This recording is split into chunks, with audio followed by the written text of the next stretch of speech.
மகாபலிபுரம் போகணும். ஒரு ஆளுக்கு எவ்வளவுண்ணே? ஒரு ஆளுக்கு 50 ரூபாண்ணே. 50 ரூபாயா? அப்ப நானும் என் மச்சானும் இருக்கோம். 100 ரூபா வாங்கிக்கோ. மச்சானா எங்க இருக்காரு? கண்ணு தெரியுமா தெரியாதா? இந்த தானே நிக்காரு. ஏறப்பையில ஏமாத்திடலாம் போல இருக்கேன். சரி 2 பேர் ஏறுங்க. மச்சான் பாதையில இருக்காரு. கைத்தாங்களே ஏற்றி விடுங்க. 50 ரூபாய்க்கு என்னெல்லாம் பண்ண வேண்டியதா இருக்கு.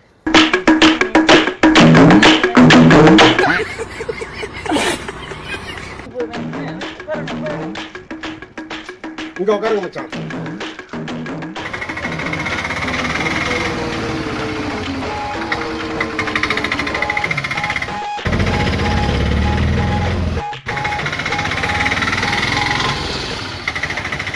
அப்படியே ஓரமா நிப்பாட்டுங்க.